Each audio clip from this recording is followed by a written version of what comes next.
മക്കളെ, welcome back to Xylem learning. It's me Rima miss ആണ്. മക്കളെ, നമുക്ക് എക്സാമിന് ഏറ്റവും ഇമ്പോർട്ടൻ്റ് ആയിട്ടുള്ള ഒരു ചാപ്റ്റർ ആണ് കൾച്ചർ ആൻഡ് കൾച്ചറൽ ഡൈവേഴ്സിറ്റീസ് എന്ന് പറയുന്നത്.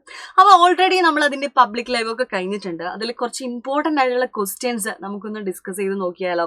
ഇതൊക്കെ നിങ്ങൾ മെയിനായിട്ട് ഫോളോ ചെയ്യണം കേട്ടോ. ഓക്കെ, നമുക്ക് ആദ്യത്തെ ചോദ്യം എന്ന് പറയുന്നത് ചുവടെ തന്നിരിക്കുന്നവയിൽ ഭൗതിക സംസ്കാരം, ഭൗതികേതര സംസ്കാരം അതെന്താണ് നമ്മളോട് തരംതിരിച്ച് പട്ടികപ്പെടുത്താനാണ് പറഞ്ഞത്. ആദ്യം മിസ് പറയണ്ടേ എന്താണ് ഭൗതിക സംസ്കാരം അഥവാ മെറ്റീരിയൽ കൾച്ചർ എന്താ? യെസ്, നോൺ മെറ്റീരിയൽ കൾച്ചർ എന്താ? ഓർമ്മയില്ലേ? മെറ്റീരിയൽ എന്ന് പറയുന്നത് എന്താ? നമുക്ക് കാണാൻ പറ്റൂലേ, നമുക്ക് വിസിബിൾ ആയിരിക്കും, ടാഞ്ചിബിൾ ആയിരിക്കും അല്ലെ, കാണാനും തൊടാനും ഒക്കെ പറ്റുന്നതാണ് എന്താ ഭൗതിക സംസ്കാരം അഥവാ മെറ്റീരിയൽ കൾച്ചർ എന്ന് പറയുന്നത്.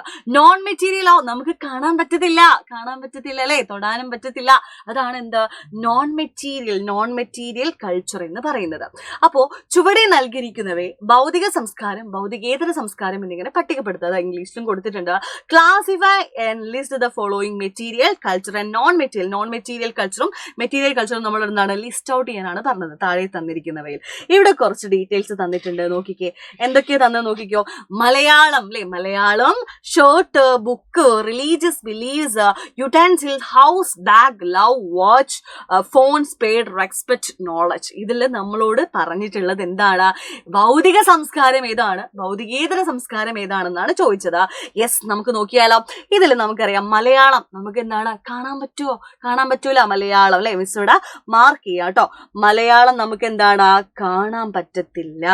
ഓക്കെ, അതുപോലെ എന്താണ് യെസ്, മതവിശ്വാസങ്ങൾ കാണാൻ പറ്റത്തില്ല, അത് ഭൗതികേതരമാണ് കേട്ടോ. ഭൗതികേതരം എന്ന് പറയുമ്പോൾ നമുക്ക് കാണാൻ പറ്റൂല, സ്പർശിക്കാനും പറ്റൂല. അതുപോലെ എന്താണ് സ്നേഹം നമുക്ക് കാണാൻ പറ്റൂടാ, ഇല്ല. അതുപോലെ ബഹുമാനം, ജ്ഞാനം, ഇതൊക്കെ എന്താണ് നോൺ മെറ്റീരിയൽ കൾച്ചർ ആണ്. ഓക്കെ, ഏതൊക്കെയാണ് മലയാളം, റിലീജിയസ് ബിലീഫ്സ്, പിന്നെ ലവ് അല്ലെ, ലവ്, റെസ്പെക്ട്, നോളജ്, ഇതൊക്കെ എന്താണ്? ഇതൊക്കെ നോൺ മെറ്റീരിയൽ കൾച്ചർ അഥവാ ഭൗതികേതര സംസ്കാരത്തിൽ വരുന്നതാണ്. ബാക്കിയൊക്കെ നമ്മൾ എന്താണ് ജസ്റ്റ് വേണമെങ്കിൽ നമുക്ക് എന്താ ഗ്രീനിൽ മാർക്ക് ചെയ്യാം അല്ലെ. ഷർട്ട്, ബുക്ക്, യുട്ടൻസിൽസ് അല്ലെ, പാത്രങ്ങൾ, അതുപോലെ എന്താണ് house, bag, watch, phone, speed, ഇതൊക്കെ എന്താണ്? ഇതൊക്കെ മെറ്റീരിയൽ കൾച്ചർ ആണ് അല്ലെ. ഇതൊക്കെ മെറ്റീരിയൽ ആണ് അല്ലെ. അതായത് ഷർട്ട്, പുസ്തകം, പാത്രങ്ങൾ, വീട്, ബാഗ്, വാച്ച്, ഫോണ്, മൺവെട്ടി, ഇതൊക്കെ എന്താണ്? മെറ്റീരിയൽ അഥവാ ഭൗതിക സംസ്കാരമാണ്. അപ്പൊ നിങ്ങൾ അങ്ങനെ വേണം പട്ടികപ്പെടുത്താൻ. ഓക്കെ, അപ്പൊ ഇതേപോലൊരു ചോദ്യം നിങ്ങൾക്ക് പ്രതീക്ഷിക്കാം. വന്നു കഴിഞ്ഞാൽ എന്റെ മക്കൾ കറക്റ്റ് ആയിട്ട് തന്നെ എന്താണ് ആൻസർ ചെയ്യണം കേട്ടോ. ഓക്കെ, അടുത്ത ചോദ്യം നോക്കാം. അടുത്ത ചോദ്യം സംസ്കാരത്തിന്റെ ഘടകങ്ങൾ എന്തൊക്കെയാണ്? What are the components of culture എന്നൊരു ചോദ്യം നിങ്ങൾക്ക് വരികയാണ്. അപ്പൊ എന്താണ് കൾച്ചർ നമുക്കറിയാലോ. യെസ്, നമ്മൾ പെരുമാറുന്നതാണ് നമ്മുടെ കൾച്ചർ, അല്ലെങ്കിൽ നമ്മൾ ചിന്തിക്കുന്നതാണ്, നമ്മുടെ അച്ചീവ്മെന്റ്സ് ആണ്, നമ്മുടെ വസ്ത്രം ഒക്കെ, ഭാഷ, ഇതൊക്കെ കൾച്ചറിൽ വരുന്നുണ്ട് അല്ലെ. അപ്പൊ കമ്പോണൻസ് ചോദിക്കുകയാണെങ്കിൽ നമുക്ക് ഒരുപാട് കാര്യങ്ങളില്ല, കുറച്ച് മുമ്പ് പറഞ്ഞ കാര്യങ്ങളൊക്കെ ഇല്ലേ, അതൊക്കെ കമ്പോണൻസ് ആണ് അല്ലെ. അപ്പൊ മേജർ കമ്പോണൻസ് ഏതൊക്കെയാണെന്ന് ചോദിക്കുകയാണെങ്കിൽ നിങ്ങൾ എന്ത് എഴുതണം? യെസ്, ഇംഗ്ലീഷിൽ ഇതാ നോക്കിക്കോ. ട്രഡീഷൻ, നമ്മുടെ എന്താണ് പാരമ്പര്യം, അതുപോലെ ലാംഗ്വേജ്, ഫെസ്റ്റിവൽസ്, ഉത്സവങ്ങൾ, നമ്മുടെ ഉത്സവങ്ങൾ, അതൊക്കെ നമ്മുടെ എന്താണ് കൾച്ചറിന്റെ ഘടകങ്ങളാണ്. നമ്മുടെ സംസ്കാരം രൂപപ്പെടുന്നത് ഇതിലൂടെയൊക്കെയാണ് കേട്ടോ. സംസ്കാരത്തിന്റെ ഘടകങ്ങൾ അല്ലെങ്കിൽ ഫാക്ടേഴ്സ്, കമ്പോണൻസ് ഒക്കെ എന്ന് പറയാം കേട്ടോ. ബിലീഫ്സ്, വിശ്വാസങ്ങൾ, ക്ലോത്ത്, നമ്മുടെ വസ്ത്രം, നമ്മൾ കഴിക്കുന്ന ഫുഡ്, അതുപോലെ സിമ്പിൾസ്, ബിഹേവിയർ, നമ്മുടെ പെരുമാറ്റം, അതുപോലെ റിച്വൽസ്. എന്താണ് റിച്വൽസ് എന്ന് പറഞ്ഞാൽ? യെസ് അല്ലെ, നമ്മുടെ എന്താണ് ആചാരങ്ങൾ, കല, ആർട്ട്, ട്രഡീഷൻ അല്ലെ, പാരമ്പര്യം, ഇതൊക്കെ എന്താണ്? ഇതൊക്കെ നമ്മുടെ സംസ്കാരത്തിന്റെ കമ്പോണൻസിൽ വരുന്നതാണ്. ഓക്കെ, നോക്കിക്കോ. പാരമ്പര്യം, ഭാഷ, ആഘോഷം, വിശ്വാസം, നമ്മുടെ ഓരോ വിശ്വാസങ്ങൾ, അതുപോലെ നമ്മുടെ വേഷം, നമ്മൾ ധരിക്കുന്ന വസ്ത്രം, ഇതൊക്കെ എന്താണ് നമ്മുടെ സംസ്കാരവുമായി ഡിപ്പെൻഡ് ചെയ്തിട്ടുണ്ട് അല്ലെ. അതായത് ഭക്ഷണം, നമ്മുടെ കഴിക്കുന്ന ഭക്ഷണം, പ്രതീകം, പെരുമാറ്റം, ഇതൊക്കെ എന്താണ് നമ്മുടെ സംസ്കാരത്തിന്റെ കമ്പോണൻസ് ആണ്. ഓക്കെ, ഇതൊക്കെ നമ്മുടെ സംസ്കാരത്തിന്റെ ഘടകങ്ങളായിട്ട് നമുക്ക് കൂട്ടാം. ഓക്കെ, അപ്പൊ ആ ഒരു ചോദ്യം നിങ്ങൾക്ക് മനസ്സിലായിട്ടില്ലേ? ആ ഒരു ചോദ്യം മനസ്സിലായില്ലേ? അങ്ങനെയാണെങ്കിൽ അടുത്ത ചോദ്യം ഇതാ പഠിച്ചോ. അടുത്ത ചോദ്യം ഇതാണ്. ലോകത്ത് എല്ലായിടത്തും നിലനിൽക്കുന്ന സംസ്കാരങ്ങൾ വ്യത്യസ്തമാണ്. എടാ, നമ്മുടെ കേരളത്തിലുള്ള കൾച്ചർ അല്ല തമിഴ്നാട്ടിലുള്ളത്, ഗുജറാത്തിലുള്ളത്, രാജസ്ഥാനിലുള്ളത്, അല്ലേ? അല്ല. ഓക്കെ. അപ്പൊ എന്താണ്, ഓരോരുത്തർക്കും ഓരോ സംസ്കാരങ്ങളുണ്ട് അല്ലെ. സംസ്കാരത്തിന്റെ സവിശേഷതകൾ എന്തെല്ലാമാണെന്നാണ് ചോദ്യം. The culture that exist in all over the world are different അല്ലെ. നമ്മുടെ വേൾഡിൽ എന്താണ് സംസ്കാരം എന്ന് പറയുന്നത് എന്താണ്, വ്യത്യസ്തമാണ്. What are the characteristics of culture, നമ്മുടെ കൾച്ചറിന്റെ ക്യാരക്ടറിസ്റ്റിക്സ് എന്തൊക്കെയാണ് എന്നൊരു ചോദ്യം വരികയാണെങ്കിൽ നിങ്ങൾ എന്ത് ചെയ്തുടാ? യെസ്, ഇതാണ് നിങ്ങൾ എഴുതേണ്ടത്. നമ്മുടെ ഭക്ഷണം, നമ്മുടെ വേഷം, ഭാഷ തുടങ്ങിയവ ചേർന്നതാണ് എന്ത്, സംസ്കാരം രൂപപ്പെടുന്നത്. Okay, our culture is formed by the factors such as our food, clothing and language അല്ലെ. നമ്മുടെ ഭക്ഷണം, നമ്മൾ കഴിക്കുന്ന ഭക്ഷണം, നമ്മുടെ ലാംഗ്വേജ്, അതുപോലെ നമ്മുടെ ഫുഡ് അല്ലെ, ഫുഡ്, ക്ലോത്തിങ്, ലാംഗ്വേജ്, ഇതൊക്കെ നോക്കിയിട്ടാണ് സംസ്കാരം രൂപപ്പെടുന്നത്. മറ്റൊന്ന്, the way we think and act is the part of culture. Act is also the part of culture അല്ലെ. അതായത് നാം ചിന്തിക്കുകയും, നമ്മൾ ചിന്തിക്കുന്ന കാര്യങ്ങള്, പ്രവർത്തിക്കുകയും ഒക്കെ ചെയ്യുന്ന, നമ്മൾ ആക്ട് ചെയ്യുകയും നമ്മളെന്താണ് തിങ്ക് ചെയ്യുകയും ചെയ്യുന്ന കാര്യങ്ങളൊക്കെ എന്താണ്, ഇതൊക്കെ എന്താണ്, സംസ്കാരത്തിന്റെ ഭാഗമാണ്. ഇതൊക്കെ ക്യാരക്ടറിസ്റ്റിക്സ് ആണ്. സമൂഹത്തിലെ അംഗങ്ങൾ എന്ന നിലയിൽ നമുക്ക് പരമ്പരാഗതമായി ലഭിക്കുന്നതാണ് സംസ്കാരം അല്ലെ. ഒരു സമൂഹത്തിൽ നമ്മൾ ജനിച്ചു, അപ്പൊ അവർ ഓൾറെഡി ഫോളോ ചെയ്യുന്ന എന്താണ്, ഒരു സംസ്കാരം ഉണ്ട്. അത് നമ്മളിലേക്ക് എന്താണ് പകർന്നു തരുന്നതാണ് സംസ്കാരം എന്നാണ് പറയുന്നത്. Culture is something we inherit traditionally as members of the society. അതുപോലെ all the achievements of humanity can be termed as culture. അതായത് മനുഷ്യരുടെ എല്ലാ നേട്ടങ്ങളിലും നമ്മൾ ഓരോരുത്തരുടെയും എന്താണ് അച്ചീവ്മെന്റ്സിനെ നമുക്ക് എന്ത് പറയാം, സംസ്കാരമായിട്ട് കൂടാം, സംസ്കാരം എന്ന് പറയാം. അപ്പൊ ഇതാണ് ക്യാരക്ടറിസ്റ്റിക്സ് ഓഫ് കൾച്ചർ എന്ന് പറയുന്നത്. ഇത് നിങ്ങൾ എന്തായാലും നിർബന്ധമായിട്ടും എൻ്റെ മക്കള് പഠിക്കണം കേട്ടോ. ഓക്കെ, നെക്സ്റ്റ് പറയാൻ പോകുന്നത് എന്താണ് സാംസ്കാരിക വ്യാപനം, ഉദാഹരണ സഹിതം വ്യക്തമാക്കുക. Cultural diffusion. എന്താണ് കൾച്ചറൽ ഡിഫ്യൂഷൻ എന്ന് പറയുന്നത്? യെസ്, കൾച്ചറൽ ചേഞ്ചസ് അല്ലെ, സാംസ്കാരിക മാറ്റങ്ങളിൽ 3 തരത്തിലാണ് മാറ്റങ്ങൾ ഉള്ളത്. അതിലൊന്നായിരുന്നു കൾച്ചറൽ ഡിഫ്യൂഷൻ അഥവാ സാംസ്കാരിക വ്യാപനം എന്ന് പറയുന്നത്. എന്താണ് ഈ സാംസ്കാരിക വ്യാപനം എന്നുകൊണ്ട് ഉദ്ദേശിക്കുന്നത്? യെസ്, നമുക്കെന്താ, ഫോർ എക്സാമ്പിൾ ആയിട്ട് മിസ് പറയുകയാണെങ്കിൽ, നമ്മുടെ നാട്ടിലേക്ക് ഒരുപാട് ഗസ്റ്റ് വർക്കേഴ്സ് തൊഴിലിനായിട്ട് വരുന്നുണ്ട് അല്ലേ. അപ്പൊ അവരുടെ എന്താണ്, യെസ്, നോർത്ത് ഇന്ത്യ അല്ലെ, അതായത് നമ്മുടെ ആസാമിൽ നിന്നൊക്കെ ആളുകളൊക്കെ വരൂലേ, അതായത് അവർ വരുന്ന അതിഥി തൊഴിലാളികൾ അല്ലെങ്കിൽ ഗസ്റ്റ് വർക്കേഴ്സ് ഒക്കെ നമ്മുടെ കേരളത്തിലേക്ക് വരുന്ന സമയത്ത് അവരുടെ ഫുഡ് ഐറ്റംസ് ആയിട്ടുള്ള എന്താ, നമ്മുടെ പനീർ മസാല, അങ്ങനത്തെ ഓരോ ഐറ്റംസ് ഒക്കെ അല്ലേ, നമ്മുടെ അതിന്റെ പേരെന്താണ്, പാനിപൂരിയൊക്കെ അല്ലേ. പാനിപൂരിയൊക്കെ എന്താ നമ്മുടെ അല്ലായിരുന്നല്ലോ.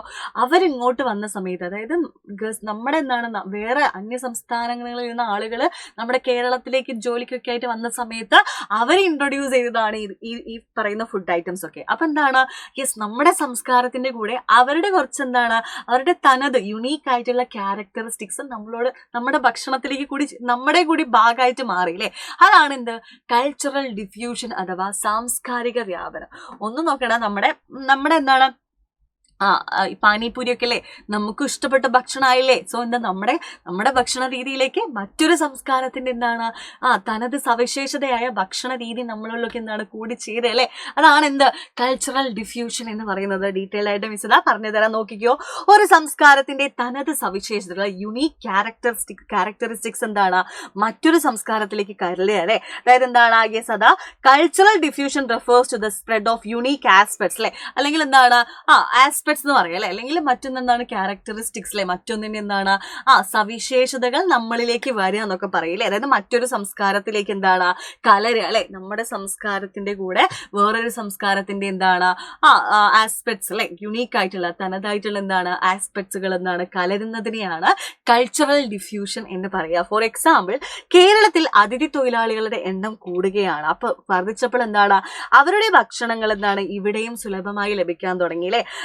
as the number of guest workers in Kerala increased, നമ്മുടെ കേരളത്തില് ഗസ്റ്റ് വർക്കേഴ്സിന്റെ എണ്ണം എന്താണ് ഇൻക്രീസ്ഡ് ആയി തുടങ്ങി. their food items also become widely available there അല്ലെ. അവരുടെ ഫുഡ് ഐറ്റംസ് എന്താണ് നമുക്കിവിടെ എന്താണ് അവൈലബിൾ ആയിട്ട് തുടങ്ങിയിട്ടുണ്ടായിരുന്നു. എക്സാമ്പിൾ, പാനിപൂരി, നമ്മുടെ പാനിപൂരി, പനീർ ടിക്ക ആൻഡ് ദാൽ മക്കാനി അല്ലെ. ഇതൊക്കെ എന്താണ്, ഇതൊക്കെ അവരുടേതായിരുന്നു അല്ലെ. അവരുടെ ഫുഡ് ഐറ്റംസ് നമ്മുടെ കൂടെ എന്താണ് കലരുകയാണ് ചെയ്തത്. ഇതൊക്കെ കൾച്ചറൽ ഡിഫ്യൂഷൻ ആണ് കേട്ടോ. അതായത് similar changes can be observe in clothing ക്ലോത്തിങ്ങിന്റെ ആണെങ്കിലും ലാംഗ്വേജ് ആണെങ്കിലും ഫെസ്റ്റിവൽസ് ആണെങ്കിലും എന്താണ്, യെസ് നമ്മുടെ കേരളത്തിൽ എന്താണ് ദീപാവലിയൊക്കെ ആഘോഷിക്കുന്നില്ലേ, അതൊക്കെ നമ്മുടേതല്ല അല്ലേ, നമ്മുടെ തനത് സവിശേഷതല്ല, വേറൊരു കൾച്ചറാണ്. അത് നമ്മുടെ കൂടെ ചേർന്നപ്പോഴാണ്, അവരൊക്കെ എന്താ വേറൊരു ടൈപ്പ് ഓഫ് ആളുകളുടെ കൾച്ചർ നമ്മളോട് കൂടി ചേർന്നപ്പോൾ നമ്മൾ അതൊക്കെ ആഘോഷിക്കാൻ തുടങ്ങി കേട്ടോ.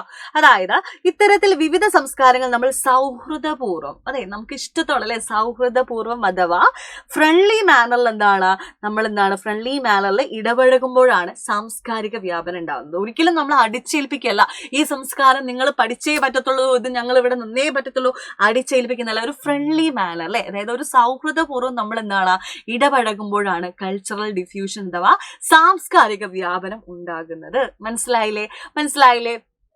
ഓക്കെ, ദെൻ അടുത്ത നോക്കാം. What is socialisation? എന്താണ് സാമൂഹീകരണം എന്നൊരു ചോദ്യം വരികയാണ്.